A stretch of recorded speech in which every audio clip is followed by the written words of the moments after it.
All are there?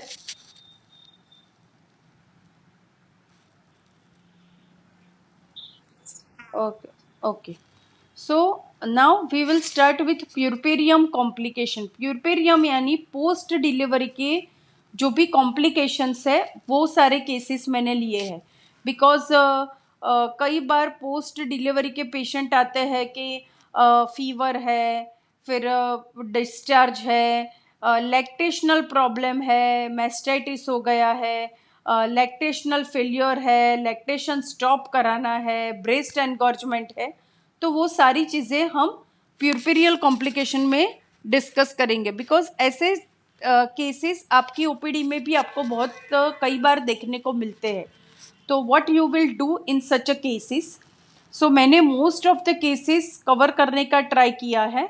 अगर इसके अलावा आपके पास कोई केस हो और आपको नहीं समझ में आया हो, so that also will discuss later after complete this lecture. So first is puerperial pyrexia. What is puerperial pyrexia? A rise of temperature more than 100.4 degree Fahrenheit or more, measured on two separate occasions within first 10 days following the delivery, is called puerperial pyrexia. 10 दिन में temperature more than 100 detect हुआ at a 24 hours interval, then it is termed as puerperial pyrexia. The causes of puerperial pyrexia are: first, puerperial sepsis, means if the delivery is not taken in a hygienic condition, the instruments are not used, autoclaved and the sterilized, it can, and if the place is unhygienic, the bacteria can travel into the uterus and gives rise to the infection of endometrium, fallopian tube and whole reproductive organ, is called puerperial sepsis. It could also be due to UTI, cystitis, pyelonephritis. पहले 10 दिन में most common causes fever के क्या हो सकते हैं, that we are discussing. It could be due to mastitis, infection of the breast, breast abscess की वजह से हो सकता है, वुंड इन्फेक्शन, एपिजियोटॉमी आपने दी है, सिजेरियन किया है तो उसका वुंड इन्फेक्शन की वजह से भी फीवर आ सकता है, पल्मोनरी इन्फेक्शन, न्यूमोनिया हुआ है तो, सेप्टिक पेल्विक थ्रोम्बोफ्लेबाइटिस, जो वेन फ्लो रखते हैं उसमें भी कई बार वो वेन का इन्फेक्शन और इन्फ्लामेशन होके फीवर आ सकता है. So these are very common causes of development of the fever in the following the delivery, that is called puerperial pyrexia. First is puerperial sepsis. As we discussed, infection of the genital tract following delivery. If the delivery is done under unhygienic condition, then it can lead to the puerperial sepsis. Clinical features: patient will present as a high temperature, tachycardia, foul smelling, discharge, and uterus is tender. ऐसे clinical features के साथ patient will present to you. Treatment में take a vaginal swab culture, sent for culture sensitivity. Severe cases में लगता है तो sent blood for culture sensitivity. Look for CBC and USG pelvis. Here it's a wrong return, USG fetus, not USG fetus, USG pelvis. Treatment: isolation, maintain hydration, either orally or either parenteral. Antibiotics: clindamycin is best, 300 mg 1 bd for 7 to 10 days. Or you can give IV also, ceftriaxone sulbactam, piperacillin tazobactam, depends on the severity of the symptoms. Give the antibiotics in a higher way. So this and you have to treat symptomatic. For fever, give the paracetamol and like that. So this, if you don't care of puerperal sepsis in an early stage, it can lead to the multiple organ failure and death. So always be caution regarding the puerperal sepsis. Then the breast complications are very common following the deliveries. Engorgement of the breast. What is breast engorgement? बहुत heaviness feel करना breast में. Exaggerated normal venous and lymphatic engorgement. So there is a, it prevent escape of milk from the duct. So क्या होता है, बहुत सारा venous and lymphatic flow बढ़ जाता है. So that prevent escape of milk from the duct.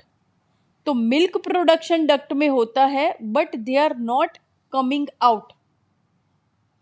It is called breast engorgement. Patient have a pain, heaviness in the breast and mild rise of temperature. थोड़ा fever, pain and heaviness in the breast. Treatment is support the breast.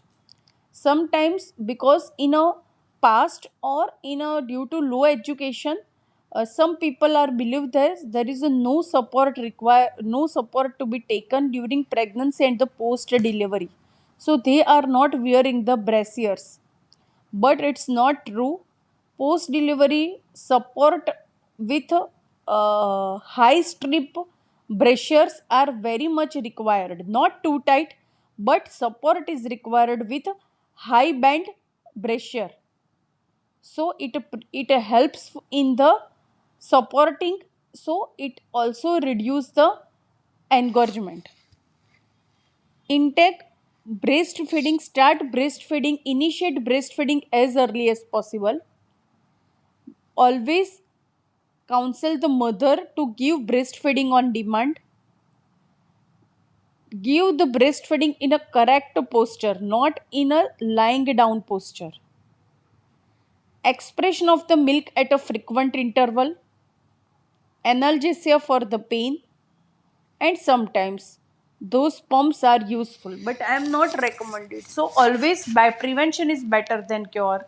So always advise the patient to uh, properly extract the milk at a frequent interval.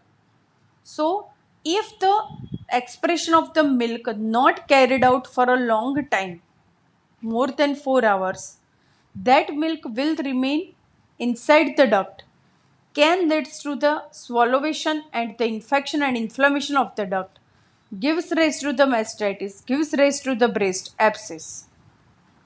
So be caution during the breastfeeding. Cracked or retracted nipple. It is due to, हाँ please बोलिए बोलिए. हम्म. हम्म. Doctor Ankita, हाँ नहीं सुनाई दे, नहीं नहीं सुनाई दे रहा है मुझे.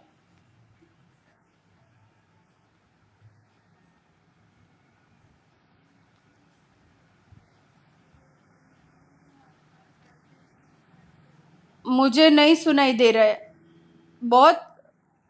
एक काम करिए, आप चैट बॉक्स में हाँ बोलिए. हाँ. हाँ अभी बोलिए. आप जो बोलती थी ना वो नहीं सुनाई दे रहा था अच्छी तरीके से. Doctor Ankita, I can not here you properly. अगर ऐसा हो तो हाँ चैट बॉक्स में लिख दीजिए ऐसा हो तो. हाँ अभी सुनाई दे रहा है, बोलिए.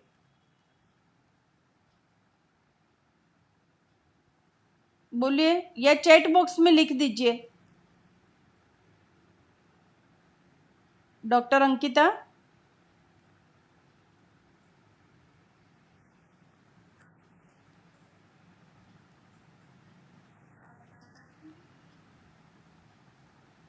हाँ बोलिए.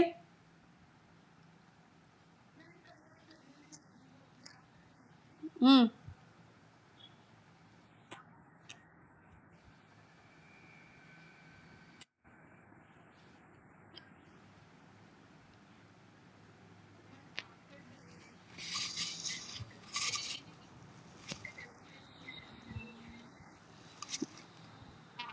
हम्म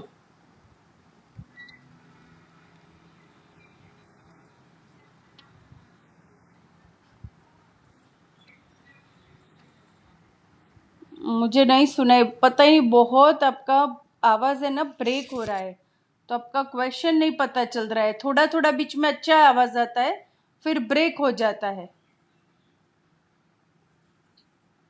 डॉक्टर अंकिता, मेरा आपका आवाज है ना ब्रेक हो जाती है, दूसरे किसी को समझ में आया, दूसरे किसी को समझा हो तो मुझे बोलिए, क्वेश्चन नहीं पता चल रहा है।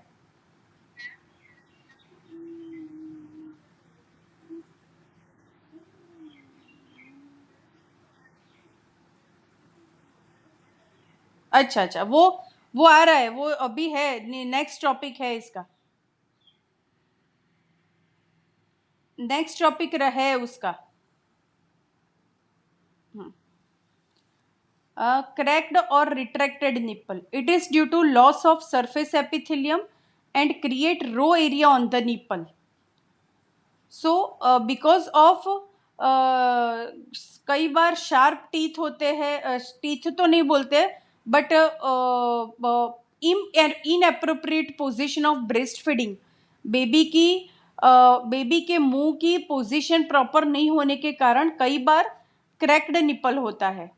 So it can give rise to the severe tremendous pain over nipple. So prevention में local cleanliness during pregnancy and puerperium before and after feeding. कई बार फीडिंग के बाद वो क्लीन नहीं करते हैं तो वो मिल्क है वो वहां पे पड़ा रहता हुआ थे, उसमें क्रस्ट फॉर्मेशन होता है और इसमें इंफेक्शन होता है। So always clean the nipple portion before and after feeding. Treatment: application of fresh human milk or saliva applied on nipple have a very good healing effect. And nip care ointment before and after breastfeeding. Sorry, after breastfeeding apply, then before breastfeeding remove, and then again nip care ointment. But retracted nipple में ध्यान ये रखने का कि वहाँ पे पूरा open epithelium हुआ होता है, तो इसका अगर हमने ध्यान नहीं रखा तो इससे इन्फेक्शन स्प्रेड होके it may give rise to the inflammation and infection of the breast tissue. So उसको इग्नोर नहीं करना है। जब भी रिट्रैक्टेड निपल में हमें डाउट लगता है, फंगल जैसा लगता है, कई बार फंगल इन्फेक्शन भी हो जाता है, वो मिल्क सिक्रीशन वहाँ पे पड़ा रहता है, तो उसकी वजह से फंगल इन्फेक्शन भी होता है। तो अगर पेशेंट को पेन के साथ निपल के साइड में ईचिंग होता है तो इट सजेस्ट फंगल इन्फेक्शन, तो उसमें मिकोनेजोल क्रीम आती है। मिकोनेजोल क्रीम वो निपल पर अप्लाई करनी है, बट ध्यान ये रखने का properly cleaned before breast feeding अगर फंगल है तो, वरना निप केयर ऑइंटमेंट अगर पेशेंट बाय मिस्टेक क्लीन करना भूल गया तो भी बेबी को कोई फर्क नहीं पड़ेगा। हाँ, मिकोनेजोल क्रीम आती है। वो कैसे पता चलेगा? पेन एसोसिएटेड विथ इचिंग है और वहां पे क्रस्ट फॉर्मेशन, ऐसे दही का फोदा है, ऐसा क्रस्ट जैसा निपल पे बन गया तो इट इज फंगल इन्फेक्शन। तो उसमें तो मदर को मिकोनेजोल क्रीम और बेबी को भी मोनोलियल थ्रश, ऐसे में वो ब्रेस्ट फीडिंग करता है तो बेबी के माउथ में भी फंगल इन्फेक्शन होता है, तो उसको भी एंटी फंगल देनी पड़ेगी according to advice by paediatrician. फिर एक्यूट मेस्टाइटिस, मैंने बोला कि अगर आपने रिट्रैक्टेड निपल में ध्यान नहीं रखा तो फ्रॉम दैट क्रैक्ड एपिथेलियम जो बैक्टीरिया है वो ट्रैवल करके infection and inflammation of the nipple and areola करेंगे, they give rise to the infection of the breast tissue that leads to acute mastitis. Same breast support, hydration, breast feeding continue रही रखने का है, stop नहीं कराने का है। अगर कई बार पेशेंट को ऐसा लगता है कि मुझे बहुत पेन हो रहा है, I can't do the breast feed, तो उसको साथ में ये बोलने का एक्सप्रेस डेट एवरी 2 आवर्स उसमें अगर मिल्क पड़ा रहा तो definitely it will increase the problem. So frequent expression of the milk along with antibiotics, simply डाइक्लोक्सासिलिन ampicillin वाली जो आती है वो, और सिवियर थोड़ा ज़्यादा लगता है तो ऑगमेंटिन 625 1 TDS, 1 BD नहीं 1 TDS देते हैं for 5 to 7 days.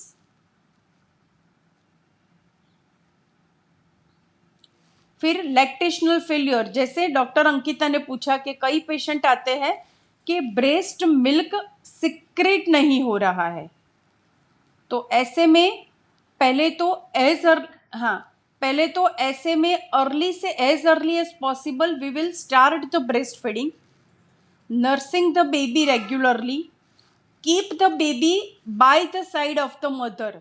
So bonding की वजह से हार्मोनल सिक्रेशन होगा, प्रोलैक्टिन विल गेट एक्टिवेटेड और मिल्क स्टार्ट होगा. फिर भी नहीं होता है तो डोमपेरिडोन टैबलेट जो आती है, डोमस्टल, मेटोक्लोरप्रेमाइड, वॉमिटिंग के लिए जो आती है ना metoclopramide, domperidone tablet 1 TDS for 5 to 7 days.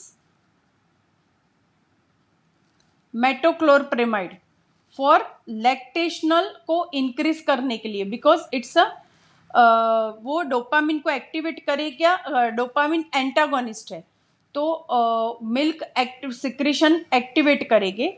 दूसरे में all ayurvedic preparations are available like Shatavarex granules, Shatavarex tablets, leptadine tablets, most commonly they are mostly widely all using tablet leptadine. उसमें सत्तावरेक्स है और बहुत सारा आता है, सो इट्स इसका इफेक्ट पर बहुत अच्छा है, तो I am also prescribing tablet Leptaden 2 TDS for 15 to 20 days. और कैन एल, हाँ लेप्टाडिन मैं लिख के ही देती हूँ.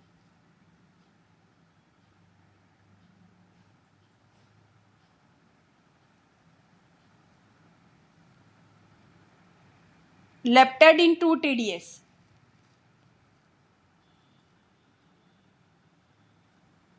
दिखाई दे रहा है? ओके. 2 TDS, दो गोली दिन में 3 बार मिनिमम 15 डेज के लिए, और they can take up to what the desire. उनको अच्छा लगता है कि अभी अच्छा मिल्क सिक्रेशन आ रहा है तो बंद कर देने का. ये most commonly used drug for lactational failure के लिए टैबलेट लेप्टाडिन या सत्तावरेक्स ग्रैन्यूल्स आते हैं.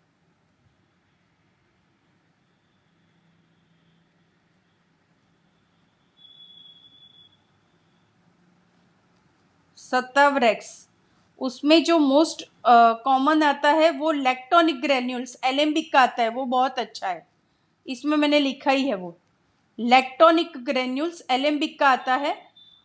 2 TSF with cup of milk 2 times a day.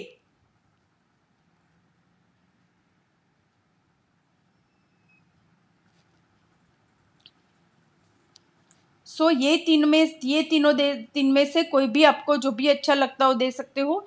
मेटोक्लोरप्रेमाइड, लैक्टोनिक granules और लेप्टाडिन टैबलेट.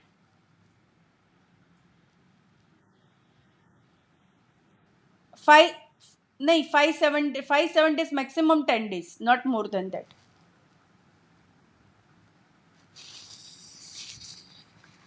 फिर टू स्टॉप लैक्टेशन, हाँ बोलिए बोलिए.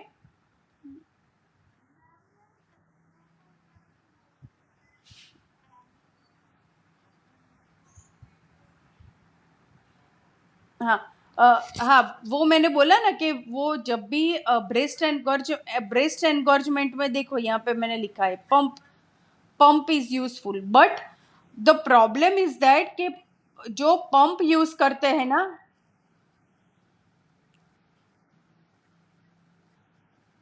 जो पंप यूज करते हैं ना, उसमें अगर प्रॉपरली स्टेरिलाइज्ड नहीं है तो it will also increase the chance of infection. So properly sterilised हो तो ही वो पंप यूज करने का फॉर ब्रेस्ट मिल्क एक्सप्रेशन. तो पेशेंट को एक्सप्लेन करो कि प्रॉपर हैंड क्लीन वॉश करके हाथ से ही एक्सप्रेस्ड करे. नहीं आता है या नहीं फाता है, कुछ ऐसा है, तो they can use the pump for breast milk extraction, but it should be properly sterilised.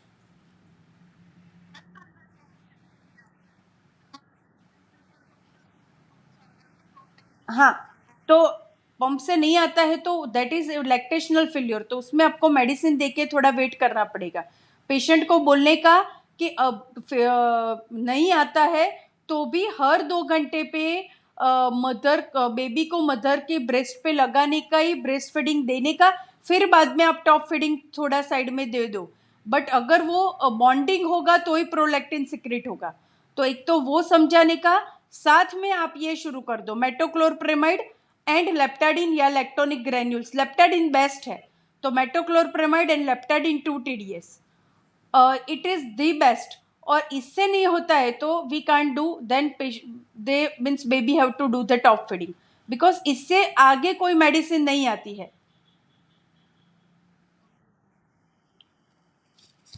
फिर सेम टू स्टॉप लैक्टेशन. कई पेशेंट आते हैं ना कि मैम 1 साल हो गया, 1.5 साल हो गया, फीडिंग बंद कराया, पर फीडिंग बंद कराने के बाद एकदम से फीडिंग बंद कराते हैं तो क्या होता है ना कि मिल्क सिक्रेशन इकट्ठा रहता है तो पूरी पेनफुल ब्रेस्ट हो जाती है. तो आइडियली जो भी जिसको भी एकदम से मिल्क स्टॉप कराना है तो they should take a medicine, because otherwise that milk remain in that gives rise to the abscess, ऐसा कई बार बनता है. तो स्टॉप लैक्टेशन के लिए सिंपल कैपगोलिन 0.5 मिलीग्राम 2 टैबलेट स्टेट. और कई बार किसी का बच्चा एक्सपायर्ड हो गया होता है, इवन जब भी आफ्टर 4 और 5 मंथ्स के बाद डिलीवरी होती है, वेदर उसका बच्चा नहीं जन्मा है, तो तुरंत डिलीवरी के बाद 0.5 मिलीग्राम कैबरगोलिन 2 टैबलेट स्टेट गला देने की, जिससे उसको ब्रेस्ट एनगॉर्जमेंट और ये सब प्रॉब्लम नहीं हो. तो स्टॉप लैक्टेशन कराने के लिए प्रॉपर ब्रेस्ट को बांध देते हैं और give the cabergoline 0.5 milligram 2 tablet stat for stop the lactation. ठीक है. So here completes your whole course of obstetric. हाँ बोलिए. हम्म. हम्म. हम्म.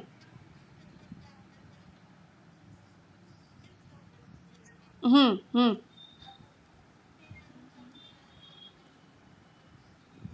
हम्म. हम्म.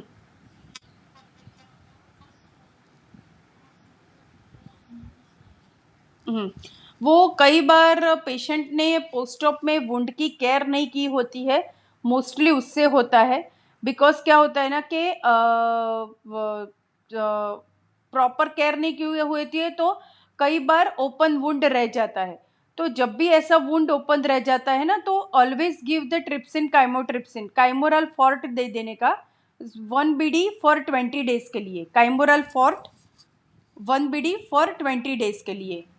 और ट्रिप्सिन काइमोट्रिप्सिन आप जब भी दो ना तो भूखे पेट देने का, वो याद रखने का.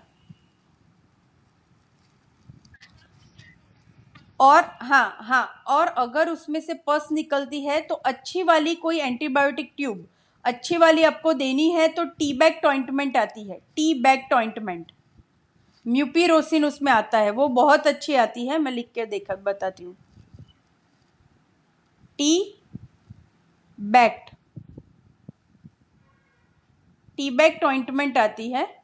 अलोंग विथ, किसी को ऐसा होता है कि इन्फेक्शन नहीं होता है पर आपने जैसा बोला कि होल रह गया है, तो उसमें हम लोग टीबैक्ट ऑइंटमेंट अलोंग विथ प्लेजेंट्रेक्स ऑइंटमेंट आती है. जो मैंने आपने वो गायनिक में मैंने एक प्लेजेंट्रेक्स बोला था, तो प्लेजेंट्रेक्स ऑइंटमेंट आती है.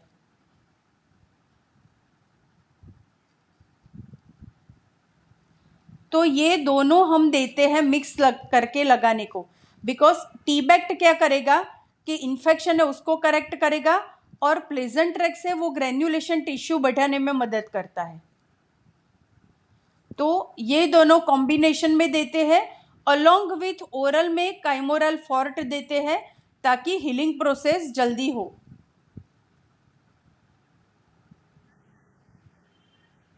1 BD सुबह शाम 20 डेज के लिए। नहीं, वो एक ही आता है, ट्रिप्सिन काइमोट्रिप्सिन का आयु आता है, उसमें डोज नहीं होता है। हाँ, 1 BD Chymoral forte 1 BD for 20 days.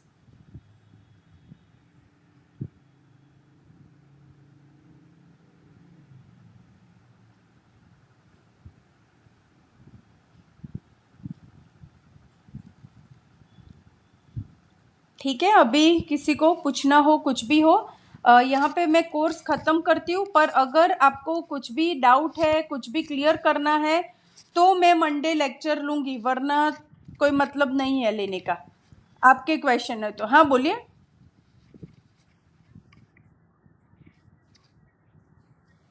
हम्म हम्म एनो हाँ एनोवेट। हाँ वही, Enovate. Enovate ointment always apply before and after passing stool और every 4 hours, 4 to 6 hourly। And से अगर करा नहीं, ऐसा है कि नहीं कोई भी मेडिसिन से कंट्रोल ही नहीं होता है, उसको ब्लीडिंग होता है, तो ऑपरेट कराना हो तो सेकंड ट्राइमेस्टर में करा सकते हैं, but ideal it should not be advisable, because sometimes physiological changes की वजह से भी पाइल्स होते हैं। बिकॉज क्या होता है ना कि there is a increase of Venus blood flow of lower part area, तो उसको ब्लीडिंग और वो बहुत ज़्यादा होगा, तो ideally it should not be recommended. After 2 months after delivery they can operate. तो तब तक आप सिम्टोमेटिक ट्रीटमेंट में रिलीफ के लिए एनोवेट क्रीम दो 4 to 6 hourly। टैबलेट पाइलेक्स देते हैं हम लोग 2 TDS। ब्लीडिंग होता है तो ट्रेनेक्सेमिक देते हैं along with stool softener. Stool software में मैंने बोला कि पहले लैक्ट्यूलोज, नहीं होता है तो नेचुरलैक्स पाउडर, नहीं होता है तो लिक्विड क्रीमाफिन। इतना करोगे तो आई डोंट थिंक के ज्यादा होगा, because sometime it is only the physiological changes. और डाइट मॉडिफिकेशन मस्ट।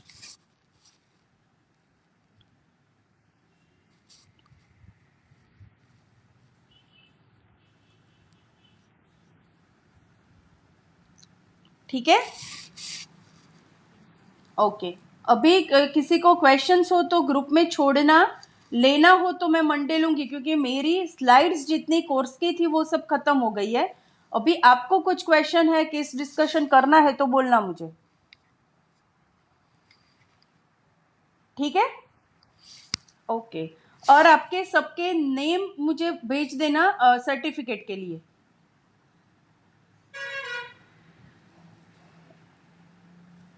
ओके, सबके full name, only I required the name, full name भेज देना, तो I will make a certificate with in. मेरा जो लड़की है वो अभी लीव पे है 2 दिन, तो ट्यूसडे या वेनसडे तक रेडी हो जाएंगे, तो फिर मैं ग्रुप में भेज दूंगी। ओके, हाँ बोलिए।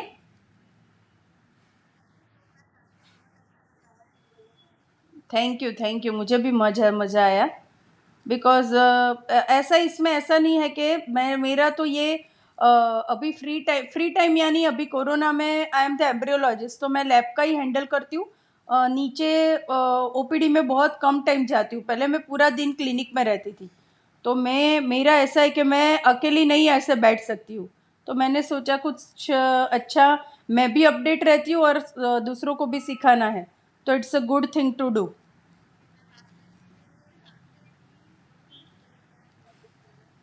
नो नो, ओके ओके, कोई बात नहीं। ठीक है ना, कभी भी काम हो तो लीव अ मैसेज, और मैं जब भी फ्री होगी I will give the answer. और एक सबसे एक रिक्वेस्ट थी, पॉसिबल हो तो एक टेस्टिमोनियल जैसा कुछ भी आप भेज देना, तो it will be helpful for us also, for our future reference. Okay, okay, bye bye all, bye bye.